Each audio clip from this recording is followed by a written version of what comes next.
Hey y'all, it's Crystal. Welcome back. Thanks so much for stopping by, spending a little time with me today. And today is going to be just a quick book tag video. I was so graciously tagged by Ollie over at Criminali for the Picture This book tag. This was created by Shelley Swearingen and Spread Bookjoy. I'll of course link their videos below so you can check those out. And this is sort of a tag corresponding with the Picture This readathon that was going on for April to read picture books. And I did participate in that a little bit, and I pulled out some picture books to read with my son, and I pulled out some that we hadn't read in a while. You know, I don't know about your household, but we tend to read the same ones over and over and over again. So I pulled some different ones out, and we mixed it up a little bit. So that was actually a fun thing about the Picture This readathon, that we dusted off some of those older ones. So it was fun. So this tag kind of corresponds with that, as the questions relate to some pretty famous picture books. So I'm going to dig right into these questions. So here we go. Number one is Love You Forever, written by Robert Munsch and illustrated by Sheila McGraw. It's a sweet story. Name a book that you'll imagine that you'll love forever. For me, no doubt, it's Handmaid's Tale by Margaret Atwood. I love this book. It is my favorite book. Every time I read it, I love it all over again. It's like I'm reading it just for the first time again. I love it so much. Even though it's a bit difficult to read sometimes, I just love this book. So absolutely this one. I'll love it forever. Okay, number two, Alexander and the Terrible, Horrible, Very Bad Day, written by Judith Viorst and illustrated by Ray Cruz. Which books or comforting things do you turn to when you're having a bad day? I don't know if it's a specific book necessarily, but books in general, of course, are a comfort for me.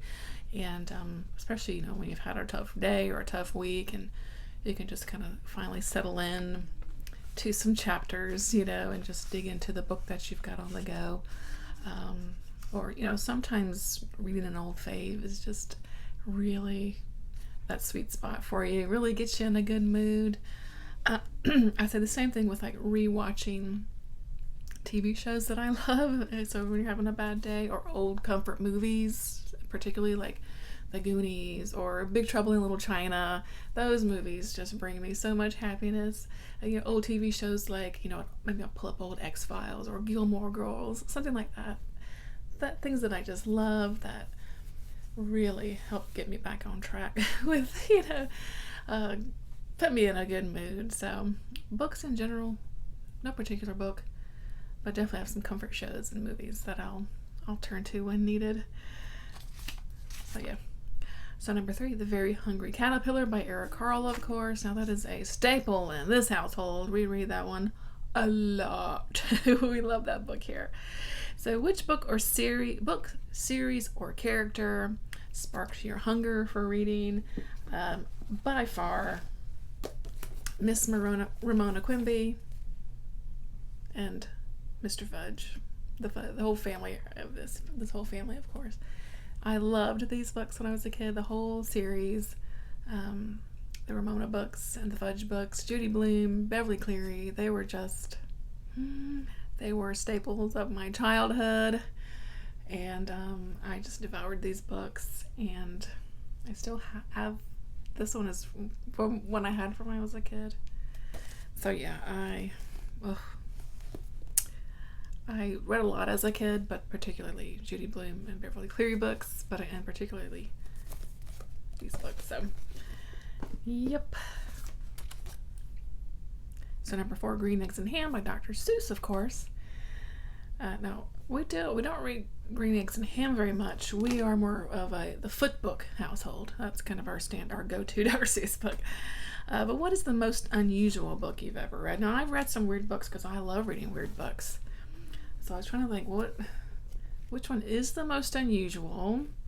I don't know. I couldn't think. I was like, God, they're all weird. But I went with Winky by Clifford Chase, because it's a damn weird book, and it's I remember just loving that. I need to reread this one. It's been a long time since I read it, but it's I still have it on my shelf. It has survived several like massive like culls of my books through the years, and I've held on to it. So that means that, you know, that means a little something. So, so we have this teddy bear named Winky, who like basically one day wills himself to life because he's kind of been passed down through, you know, through the family, and he's ratty and tattered, and he's like, gosh, I just really don't like sitting up on this shelf anymore. I want to go out and explore the world. And as he's getting out and about, though, he ends up on the wrong side of the war on terror, and he's mistaken for a terrorist. And so he goes through like a trial and everything. I mean, it's crazy because he's a teddy bear. Here's his mugshot. And yeah, it's a strange little book, but I just remember loving it. And it's a book about a teddy bear. I mean, I don't know, it's weird, right? So check it out, though. It was back quite a while ago. Now let me think. So 2006. Yes, it's a little older now. I probably read it 2006, 2007 or so. Winky. Give it a go. So let's see, where was I? Number 5, Where the Wild Things Are by Maurice Sendak. Of course, another staple in this household. We read that one a lot. But what is your favorite book featuring the natural world? And I had to think, and I couldn't really. I was like, gosh, I had to have read something that had nature writing in it, right? And what popped right into my mind was Into the Wild. Not necessarily nature writing per se, but it is about, you know, this is a nonfiction story about Christopher McCandless's life and how he sort of moved through, you know, nature and different parts of the U.S. And then, of course, he met his untimely death in the wilds of Alaska. But a lot of that is his journey. You know, he takes that weird, like, canoe trip down you know, the river in Arizona and a farming area in South Dakota, you know, all kinds of stuff. So this definitely has a lot of natural settings to it that I appreciate, and this is one of my favorite books, and I love it. So yeah, I'm gonna go with that one. Okay. Another favorite of this house is number 6, Goodnight Moon by Margaret Wise Brown. And yeah, we read that one a lot. We also have a parody version called Goodnight Goon, which is like a spooky version. And we read that one a lot too. But the question is, do you read at bedtime? Or do you read to someone else at bedtime? Did anyone ever read to you at bedtime? So I'm not a read in the bed kind of person. I'm just not. My husband usually goes to bed way before me, so I'm a couch reader. So I'm usually sitting on the couch reading until I go to bed. So I'm gonna say no, but yes, because I read until I go to bed, but not in the bed, if that makes sense. So, do you read to someone else at bedtime? Now, we don't really do bedtime stories anymore. I read to my kid a lot, but not necessarily right before bed anymore. We just kind of have our, you know, our upgraded kind of routine, bedtime routine that doesn't include reading, but we used to definitely. But again, we still read a lot to him. So, and then did anyone ever read to you at bedtime? And I don't know. I do not have any memories of this. I imagine they did. My parents at some point read a book to me, but I really have no recollection of it at all. So I don't know. So number 7, Guess How Much I Love You by Sam McBratney and illustrated by Anita Jerem. That's another sweet book. Who had the biggest influence on you as a reader?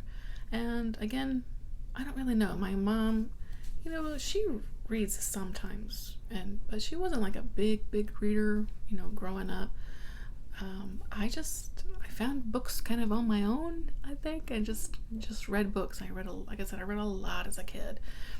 And so, yeah, I don't know. I just kind of picked it up on my own. Again, from memory, which is not so good of childhood anymore. So number 8 and the final question is The Giving Tree by Shel Silverstein. Which book or set of books would you give to an emerging reader? Which book have you given as a gift more than once? Emerging reader, I think you can't really go wrong with the Dr. Seuss books. They're always fun to read and fun to have be read to you. And I don't necessarily think I've given the same book more than once, but you say if I'm ever invited to a baby shower and I get a baby gifts, I always stick a book in there, and it's usually a nice board book, maybe some kind of bright colors with talking about the alphabets or shapes or things like that. I enjoy including a book, helping start the sort of baby library for a new parent, and that's always fun to do. Here lately, though, I have been gifting books about Down syndrome to family members and things like that. It's because my kid has Down syndrome, so I like to kind of give these more picture books to kind of they can read to their kids to kind of maybe help understand my son. So I've done that a few times. But yeah, I love to gift books for sure, but not necessarily the same ones, but always fun to gift books. So that's it. That is the picture of this book tag. Thanks again, Ollie, for tagging me, and thanks again to Shelley Sweargen and Spread Book Joy for creating the readathon and the tag. It was fun. And let's see, I will tag if you would like to participate, if you just feel like it. I'll tag Mindy over at Mindy's Book Journey if you would like to do it, and Kelly from Kelly Hooked on Books if you've got some little kids. So no pressure, of course.